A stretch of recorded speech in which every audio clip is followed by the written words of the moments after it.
Bonjour à vous et bienvenue sur ma chaîne pour votre lecture de vie sentimentale pour ces mois de septembre et octobre 2022. Cette lecture est faite avec le tarot Grand Luxe qui ressemble à cela, n'est-ce pas? L'extension est faite avec le Silver Witchcraft Tarot qui ressemble à ceci, n'est-ce pas? Et l'extension, parce que c'est une lecture de vie sentimentale avec son extension, durant l'extension, je sors encore un oracle de l'union sacrée qui ressemble à ceci. Voilà, comme ça. D'accord? Alors, juste petit rappel vite fait. La lecture de vie sentimentale se fait sous la forme du cœur. Le côté droit du cœur, c'est pour le signe pour lequel je lis, signe solaire, ascendant ou lunaire. Et l'autre côté, c'est pour le partenaire. Vous pouvez changer si vous reconnaissez mieux dans ce côté-là. Il n'y a pas de souci avec ça. Et le partenaire, ça peut être, oui, le partenaire amoureux, bien sûr, en premier lieu. Mais ça peut aussi, selon les circonstances, être un ami, un membre de la famille ou tout simplement la personne de vos rêves à laquelle vous aspirez et que vous essayez d'attirer dans votre vie en pensant à elle, c'est-à-dire en attisant la loi de l'attraction. D'accord? Les extensions se trouvent dans la boutique Alice Nicolas, dans les hors-séries, puisque c'est une série qui est en dehors des lectures mensuelles habituelles, donc hors-série. Et puis voilà. Et on se retrouve, nous tous, le 25 septembre prochain pour les lectures intuitives du mois d'octobre 2022.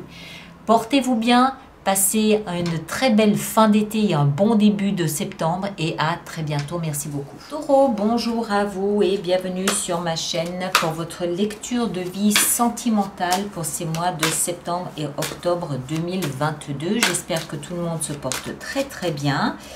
Alors, on va faire cette lecture sous la forme du cœur que vous connaissez tous. Et pendant que je brasse vos cartes, je vous rappelle les 2-3 principes de base. À savoir que le côté droit du cœur, c'est pour le signe pour lequel je lis, à savoir vous, taureau. Et le côté gauche, ma gauche à moi, c'est pour votre partenaire. Ceci dit, si vous vous reconnaissez davantage dans l'autre côté que celui qui vous est attribué, n'hésitez pas à interchanger, cela ne pose aucun problème. Maintenant, le partenaire, c'est qui? Eh bien, c'est bien évidemment la personne que vous considérez être votre partenaire. Et si vous êtes sans partenaire en ce moment, il peut parfaitement s'agir de la personne à laquelle vous rêvez, à laquelle vous aspirez, ou il peut même s'agir de quelqu'un de très proche de vous, un ami, un membre de la famille, un enfant, un collègue, n'importe qui, avec qui la relation est en ce moment un petit peu plus particulière que d'habitude et cette lecture peut vous aider à comprendre un petit peu les enjeux. Vous adapterez simplement en intensité d'émotion et puis c'est tout, d'accord? Vous adaptez aussi le genre parce que je vais parler du partenaire mais c'est il, elle, ça va de soi. Et puis cette lecture aura également son extension qui se trouve dans la boutique hors série du site alice-nicolas.com. Voilà, nous y sommes. Alors, taureau, signe ascendant ou lune en taureau, le point de départ de votre relation, le diable. Bon, il y a de la dépendance affective dans l'air, d'accord? C'est ce que ça signifie. Ça n'est ni vous ni l'autre. Même si c'est une lecture pour vous, ça veut dire que la relation n'est pas libre de suivre son parcours naturellement. Elle est soumise à une forme de domination, elle est soumise à une forme de manipulation. Il peut aussi y avoir de la dépendance affective. Voilà, les deux où la relation n'est pas libre de cheminer tranquillement, paisiblement. Quelque chose la contraint dans une direction. Alors, on va essayer d'en savoir un peu plus. Votre état d'esprit à vous, ici, c'est le roi de bâton et le chariot. Alors, vous êtes tout feu, tout flamme. Le roi de bâton nous explique que vous avez un état d'esprit. Votre état d'esprit est très charismatique, très déterminé, très motivé, vous avez un charme naturel qui se dégage de vous, dont vous pourriez peut-être abuser. Le roi de bâton, c'est une énergie qui est mature, qui est responsable, qui sait ce qu'elle veut et qui va chercher ce qu'elle veut. Elle aime être sous le feu des projecteurs, elle aime aussi qu'on la remarque, qu'on la voit. Avec ça, vous avez le chariot. Le chariot peut nous parler d'une personne du signe du cancer, peut nous parler du mois de juillet. Mais moi, ce que je vois ici, c'est que le chariot, il nous parle surtout d'un voyage, d'un déplacement, d'un déménagement, d'un mouvement. Il y a un mouvement, il y a quelque chose dans votre tête. Vous êtes fort, vous êtes puissant, vous vous sentez puissant dans votre état d'esprit en ce moment. Et cette puissance peut vous donner envie peut-être de déménager ou de faire un grand voyage. On continue, on va essayer d'en savoir un peu plus. L'état d'esprit de votre partenaire, le roi d'épée et la 10 de bâton. Waouh! Alors, la même force, la même maturité, la même responsabilité face à sa vie, votre partenaire là aussi. D'accord? Dans son état d'esprit, on a un roi et un roi. Donc, deux très forts caractères, deux très fortes personnalités. Ok? Alors, le partenaire, son état d'esprit, le roi d'épée, c'est quelqu'un, ça peut être quelqu'un qui en fait a entamé une thérapie. Parce que cette personne, elle porte un poids, un fardeau, une charge qui peut impacter votre relation. D'accord? Vous pouvez avoir l'impression d'être trois dans la relation. Elle a dans son état d'esprit quelque chose qui la pèse, qui est lourd à porter. Ça peut aussi être une culpabilité. Et il se peut que cette personne fasse appel à quelqu'un qui a le sens de la communication. Ça peut être un avocat, ça peut être un juge, ça peut être un patron, ça peut être un notaire, mais ça peut aussi être un médecin. Et, ou alors, c'est le partenaire donc, qui prend l'énergie du roi d'épée en étant très incisif, en coupant, en tranchant, en prenant des décisions, en étant très analytique, en étant très mental et en faisant des plans peut-être d'avenir à partir du moment où cette personne aura réussi à poser les fardeaux qu'elle porte. D'accord? Alors après, on a votre passé à vous, l'ermite. Vous provenez d'un espace où vous avez pris le temps de comprendre ce qui se passait dans votre vie. Vous provenez d'un espace où vous avez pris le temps de réfléchir, de ressentir, de chercher du sens à ce que vous viviez, d'essayer de comprendre le pourquoi du comment, du pourquoi je suis ici et voilà. Mais vous avez pris le temps pour ça, vous ne vous êtes pas laissé influencer par l'extérieur.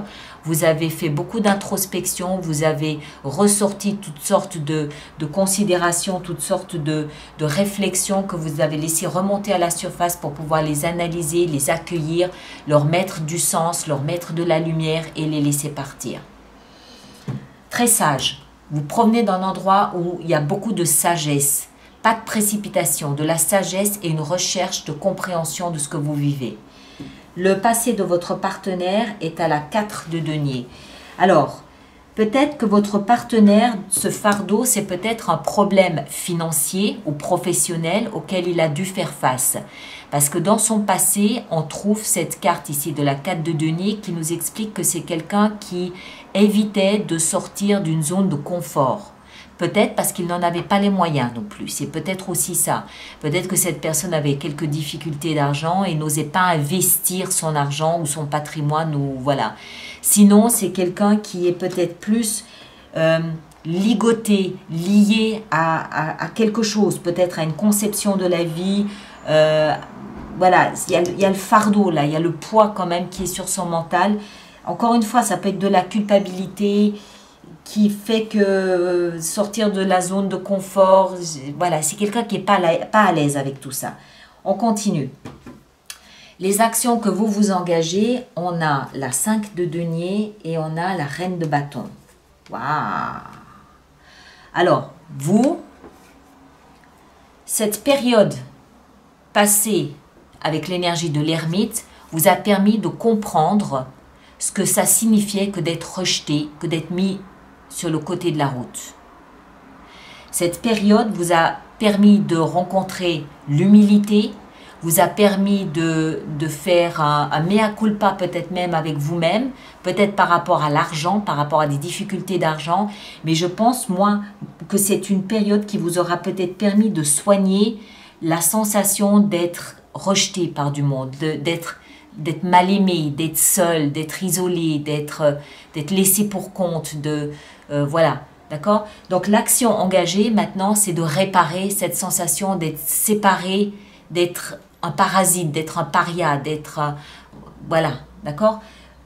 Action engagée, je répare ça. Comment est-ce que je répare ça? En reprenant confiance en moi. La confiance que vous avez aujourd'hui en vous, elle provient de ce que vous aviez vécu précédemment, c'est-à-dire cette sensation d'être abandonné, d'être inutile, d'être sans intérêt, sans valeur, sans aucune valeur pour les autres ou pour une personne en particulier. Donc vous réparez ça en reprenant confiance en vous parce que vous avez passé du temps face à vous-même, face à vos peurs, face à vos doutes, face à votre honte, peut-être aussi d'être de côté. Vous avez beaucoup travaillé sur vous, sur vos blessures, sur cette sensation d'être rejeté. D'accord? Et aujourd'hui, vous pouvez dire fièrement que vous avez récupéré une confiance en vous, vous savez qui vous êtes, vous avez confiance en votre aspect physique, ce que vous n'aviez peut-être pas à l'époque, vous avez confiance en ce que vous êtes capable d'offrir, vous avez confiance lorsque vous parlez, lorsque vous vous adressez à quelqu'un, vous n'êtes pas gêné de vous adresser à quelqu'un, vous reprenez pleinement confiance en vous. Action engagée de la part du partenaire, on a la 3 de coupe et la 2 d'épée. Alors, moi je le sens un peu mal dans ses baskets, votre partenaire. Il y a quelque chose qui est lourd. Je ne peux pas savoir ce que c'est. Ça peut être des problèmes d'argent, ou ça peut être des problèmes de travail, ou ça peut être des problèmes d'estime de lui-même, de considération pour ce qu'il est capable d'offrir. Je ne peux pas savoir, mais c'est lourd, d'accord? Soit il se fait aider, on l'a vu, soit c'est lui-même qui prend un côté très tranchant pour éviter peut-être à devoir se justifier ou pour éviter à se laisser peut-être trop drainer par ce qu'il est en train de vivre. Ce qui va l'aider, c'est d'avoir une vie sociale. C'est d'avoir une vie sociale, c'est de parler avec ses amis, c'est d'avoir un réseau amical proche de lui. À partir du moment où il peut parler de ce qu'il vit, de ce qu'il traverse, il n'en porte plus que la moitié sur ses épaules. C'est voilà, apporter de la légèreté dans sa vie, apporter un peu plus de fluidité, apporter un petit peu plus de respiration. Je peux respirer. On l'a vu, c'est quelqu'un qui ne sortait pas de sa zone de confort. Peut-être que c'est quelqu'un qui restait cloîtré chez lui parce que, je ne sais pas, pour X raisons. Ce qui va l'aider, c'est de rencontrer du monde, c'est de sortir, c'est d'apporter de la légèreté dans sa vie. Cette personne est devant une option. Il faut choisir. D'accord? Il y a une option.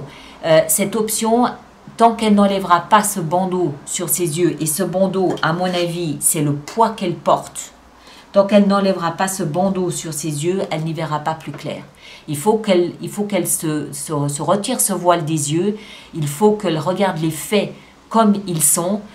Il est possible aussi que ce soit peut-être quelqu'un qui a une petite tendance à la boisson pour se voiler la face. C'est possible aussi.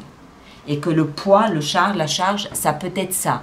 Une tendance à fuir la réalité, à fuir ce qui se passe en plongeant peut-être un petit peu dans la boisson. C'est une éventualité.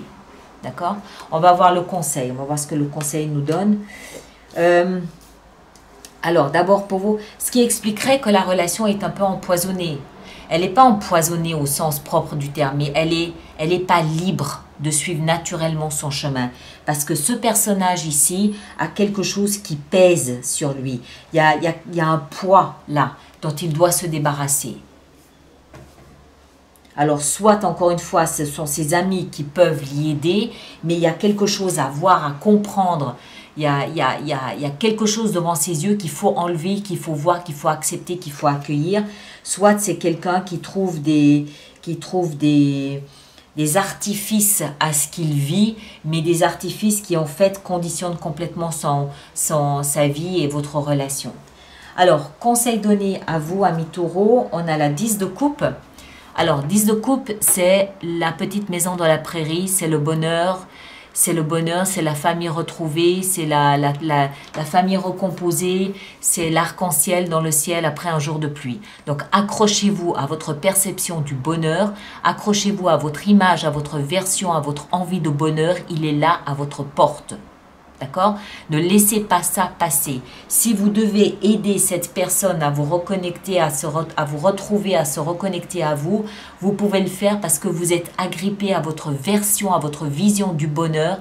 Tenez bon, puisqu'on est dans le conseil. Ne lâchez pas votre vision du bonheur. Conseil donné aux partenaires, le chevalier d'épée. Chevalier d'épée, c'est de la communication. C'est peut-être trancher, couper avec le passé.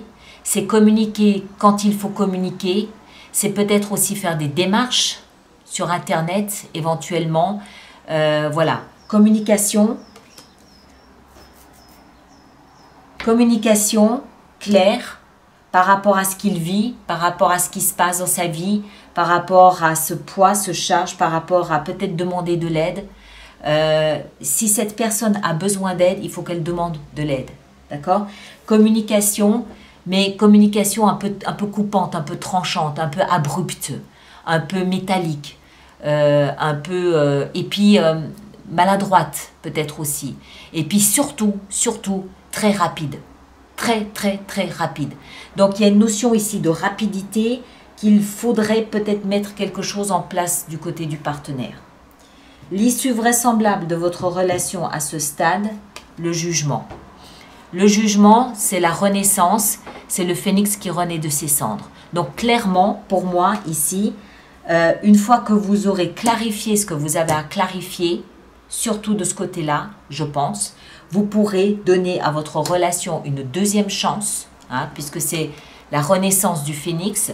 Vous pourrez donner à votre relation une deuxième chance en vous agrippant, vous, surtout, à cette notion ici de ce qu'est le bonheur pour vous. Et il y a beaucoup de sagesse de votre côté, mais cette sagesse, vous pouvez la mettre à profit du partenaire parce que je pense que c'est un appel à l'aide de ce côté-là. D'accord? Allez, on va faire notre extension. Donc, tous ceux pour qui cette lecture fait résonance, je vous rappelle qu'il existe une extension. Elle est dans la boutique des hors-séries du site internet. Voilà. Alors, on va commencer par le diable. Qu'est-ce qu'on a avec notre petit diable ici? On a la 9 de coupe. Ouais, le rêve, le désir. Qu'est-ce qu'on a dans votre état d'esprit à vous ici? On a la 9 de denier. Ok. L'état d'esprit du partenaire. Qu'est-ce qu'on a? L'ermite. Excellent. Très bien. Il y a un rappel de conscience. Il y a un retour vers quelque chose de plus sage, de plus posé. Mais en même temps, ça peut être un vrai retour de bâton aussi. Hein. Les actions que vous engagez ici avec votre reconnexion, votre confiance en vous, on a la 5 de denier, encore une fois. Là, on en rajoutera durant l'extension parce que vous l'avez 2 fois la 5 de denier. Si c'est effectivement le partenaire qui a des difficultés en ce moment, vous avez dû vous sentir rejeté par son comportement. Et c'est peut-être ce qui explique le diable. Alors, action engagée de la part du partenaire, on a la 6 de coupe. Très bien, ça me va. Très bien. Les conseils donnés à vous, on a l'impératrice, excellent. Excellent. Et conseil donné au partenaire, on a la 3 de denier. Elle est là, la thérapie. Je pense. Hein. L'issue vraisemblable de la relation à ce stade, qu'est-ce que nous avons? Nous avons le chevalier d'épée. Toujours le même, là. Il y a de la communication entre vous. Au moins, la communication n'est pas rompue. C'est au moins déjà ça. Mais après effectivement, il y a peut-être des choses à clarifier. Il y a peut-être des choses à travailler. Vous semblez être un soutien, une épaule, mais cette personne semble avoir besoin d'aide. C'est du moins ma lecture. Alors, mes chers amis taureaux, allez voir votre signe ascendant et votre signe lunaire pour personnifier la lecture. Ça vous donnera peut-être d'autres pistes de réflexion. Merci de laisser vos commentaires sur YouTube pour que les autres personnes du même signe que vous puissent un petit peu savoir quelle est votre expérience avec cette lecture. Merci de partager, de liker, de vous abonner si ce n'est pas déjà fait. Et puis nous, on se retrouve... Alors, le lien pour l'extension est là-dessous et tous les autres, on se retrouve le 25 septembre prochain pour les lectures intuitives du mois d'octobre. D'accord? Merci à vous tous. Passez un bon mois de septembre et à très bientôt.